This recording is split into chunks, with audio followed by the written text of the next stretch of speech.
UP की 80 सीटों पर चुनाव दिलचस्प होता जा रहा है। अखिलेश यादव रोजाना पत्ते खोलते जा रहे हैं, लेकिन बीजेपी अभी सिर्फ मुद्दों को हवा दे रही है।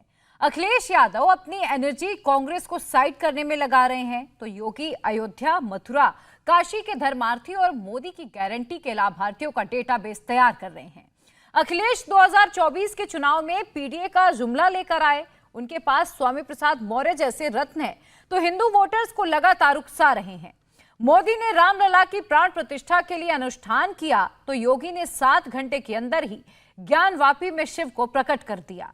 क्या यूपी की 80 सीटों का चुनाव 80-20 वाले फॉर्मूले की तरफ जा रहा है? अखिलेश के पीडीए में पी कितना है, डी कितना है और ए कितना है? योगी की सख्त छवि और मोदी की गारंटी का काउंटर क्या अखिलेश को मिल गया है? क्या अखिलेश में मुस्लिम मेजॉरिटी वाली सीटों पर कोई खेला कर सकते हैं? एक एक सीट के हिसाब से आपको यूपी की पॉलिटिकल रिपोर्ट दिखा रहे हैं। MYM, M मोदी का चेहरा, मोदी का काम, मोदी की गारंटी। Y मतलब योगी का कर्म, योगी का धर्म, योगी का भरोसा। दूसरे M का मतलब मंदिर। अयोध्या का हॉट स्पॉट तैयार हो चुका है। एक हॉट स्पॉट काशी में एक्टिव है, दूसरा मथुरा में एक्टिव होने वाला है। बीजेपी का दावा है कि MYM वो फॉर्मूला है जो यूपी की 80 सीट की शुद्ध गारंटी है।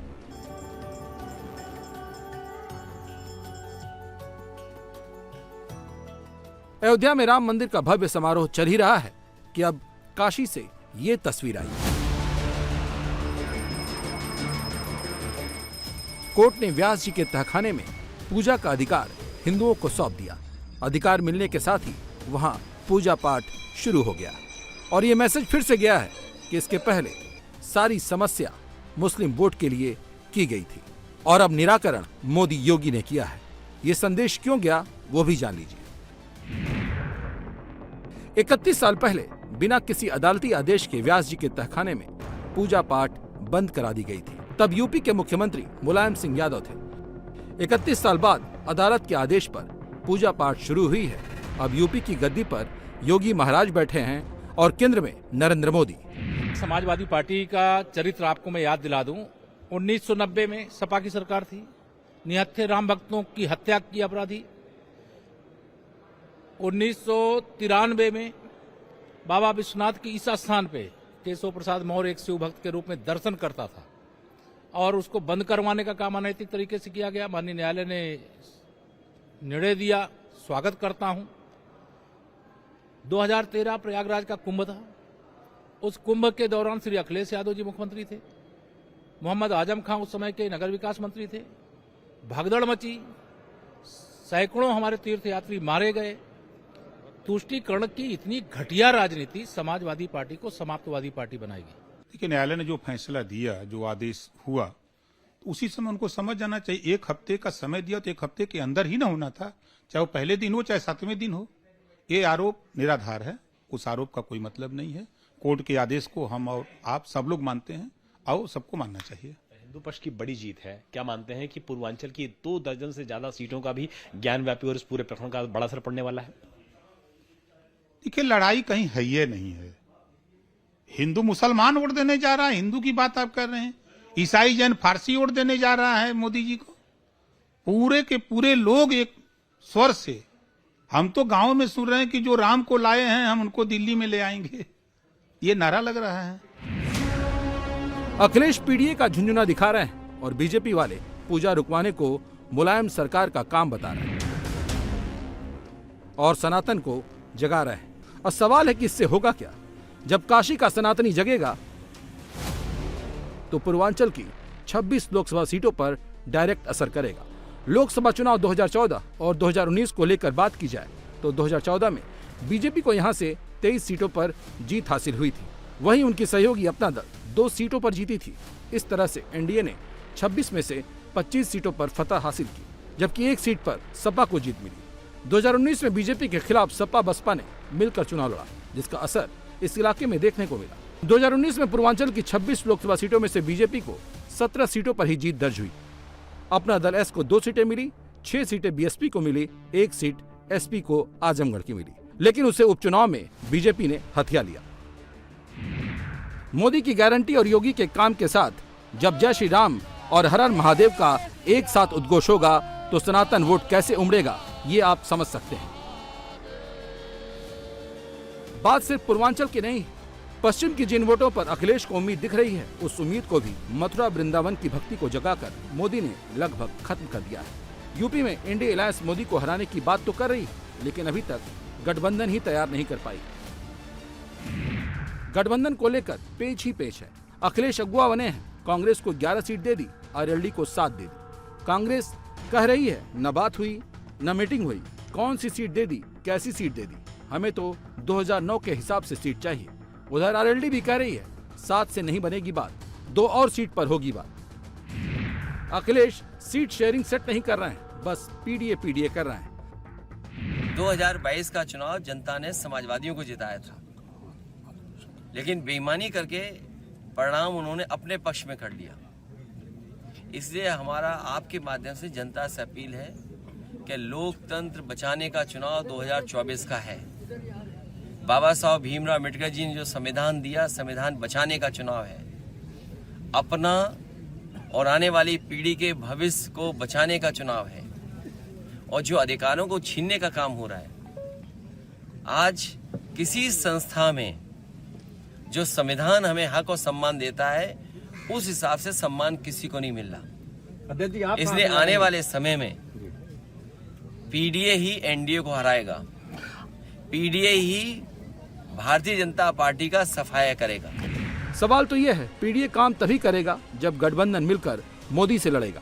फिलहाल अभी सीट फाइनल नहीं है और अभी तक कंफ्यूजन दिख रहा है। समाजवादी पार्टी के नेताओं की कहें तो कांग्रेस में सीरियसनेस ही नहीं दिख रही। रही बात पीडीए की, तो पीडीए के आंकड़े कह रहे हैं पीडीए तो मोदी का एनडीए ले उड़ा और इस बार एमवाईएम से टक्कर है। पीडीए का पी यानी पिछड़ों की बात करें तो 2014 में 53% कुर्मी और कोयरी ने कमल का निशान चुना, तो 2019 में ये आंकड़ा सीधे 83% पर पहुंच गया। 2014 में 61% अन्य ओबीसी बीजेपी के साथ खड़ी नजर आई। 2019 में अन्य यादव जातियों का भरोसा बढ़ा और वोट शेयर का ग्राफ 72% पर पहुंच गया। बस पिछड़ी जाति में यादव ही अखिलेश के साथ रहा। 14 में 27% यादव बीजेपी के पाले में थे। 19 में यह आंकड़ा थोड़ा घटा और यह आंकड़ा 23% हो गया। पीडीए का डी मतलब दलित। 2014 में 18% जाटव बीजेपी के साथ था। 2019 में यह आंकड़ा 17% हो गया। 2014 में 45% गैर जाटव एससी ने बीजेपी को वोट किया। 2019 में यह बढ़कर 48% हो गया। रही बात पीडीए की ए की, तो 2014 में 10% मुसलमानों ने मोदी को वोट किया। 2019 में 8% ने मोदी पर फिर से भरोसा किया। देखिए, मैं बहुत पहले से, जब से गठबंधन विरोधियों का बना है, विपक्षियों का, तभी से मैंने एक दोहा बनाया 2 लाइन का कि विपक्षियों ने ठाना है 24 में मोदी जी को प्रधानमंत्री बनाना है। कुछ लोग सट के करेंगे, कुछ लोग हट के करेंगे। तो सट के करने वाले सट गए, जो गठबंधन बनाने की शुरुआत की है वो तो सट गए। अब हट के करने वाले लोग परेशान हैं कि जल्दी हमको भी फुर्सत मिल जाए, हम भी ओपन हो करके हम मोदी जी का सहयोग करने लगे। उस काम में समाजवादी पार्टी लगी है। यानी कि कांग्रेस के साथ उसका जो गठबंधन है वो खाली दिखावा है एक तरीके से। समाजवादी पार्टी चाहती है कि कांग्रेस पार्टी अनाउंस करे कि हमारा गठबंधन का सपा से नहीं है। सपा ये सोचती है कि हमारे ऊपर आरोप न लगे, लेकिन उसको ये नहीं पता है कि पूरा देश जान रहा है कि कांग्रेस मजबूत होगी तो समाजवादी पार्टी कमजोर होगी, भारतीय जनता पार्टी ताकत में रहेगी तो समाजवादी पार्टी मजबूत रहेगी। इस नाते समाजवादी पार्टी हमेशा चाहती है कि भारतीय जनता पार्टी का सहयोग करें और भारतीय जनता पार्टी मजबूत रहे। सच्चाई तो यह है कि इंडिया अलायंस के गठबंधन में बड़ी मुश्किल है और सीट का सबसे बड़ा पेच तो अखिलेश ने अपने हिसाब से सीटें देकर फंसा दिया है और बीजेपी के मोदी, योगी और मंदिर वाले फार्मूले का जवाब कोई नहीं है। सवाल है, जब इतना कंफ्यूजन है तो कांग्रेस क्या कर रही है? देखिए, मैं तो कह रहा हूँ ना कि इंडिया गठबंधन का पैड उस पर तो लगा नहीं है। ये अभी एक पार्टी की सूची है, कल हमारी पार्टी भी जारी कर सकती है, परसों कोई और भी जारी कर सकता है। हो सकता है इससे बसपा आ जाए, वो भी अपना कुछ जारी करे। तो ये उम्मीद है अभी आप लोगों को बसपा आ सकती है। ये राजनीति में संभावनाएं तो रहती हैं। कोई भी राजनीति आप देखेंगे जो गठबंधन की राजनीति होती है उसमें बहुत हार्ड बार्गेनिंग होती है। ऐसा नहीं किसी भी अपने यहाँ हो रहा है, कांग्रेस में हो रहा है। आप भाजपा में देखिए तो वहाँ बहुत सारे जो पार्टनर्स हैं, हमको याद है जब शिवसेना उनके साथ होती तो एक एक सीट पे उनके अलग अलग दावे हुआ करते थे। तो ये बहुत नेचुरल प्रोसेस है, ये कोई बहुत आश्चर्य की बात नहीं है, ना कोई बहुत बड़ी खबर है ये। नहीं, खबर तो बड़ी नहीं है, लेकिन मान लीजिए कि अगर आप लोग गठबंधन में हैं और वो अलग अपनी प्रत्याशी सूची ला रहे हैं, आप अपनी अलग सूची ला रहे हैं, तो ये दिक्कत नहीं है समन्वय के हिसाब से? तमाम लोग अपनी सूची लाएंगे, लेकिन फाइनल तो वही माना जाएगा ना जो इंडिया गठबंधन के तीनों चारों नेता तय करेंगे। तो नेक्स्ट कब आप लोग बैठ रहे हैं साथ में कि एक कंबाइंड सूची जारी कर दीजिए? अभी होगी। दरअसल क्या है कि उत्तर प्रदेश कांग्रेस की अभी जो प्रायोरिटी है वो 14 तारीख से राहुल गांधी जी की यात्रा आने जा रही है। 10 दिनों 11 दिनों की यात्रा है, तो अभी सब लोग उसमें लगे हुए हैं। दरअसल कांग्रेस को लग रहा है कि राहुल की यात्रा यूपी में आएगी तो नया माहौल बन जाएगा, समाजवादी पार्टी पर सीट को लेकर दबाव भी बढ़ जाएगा। इसीलिए वो डिसीजन नहीं ले रही है, क्योंकि वो 2009 के फार्मूले से 21 सीट मांग रही थी।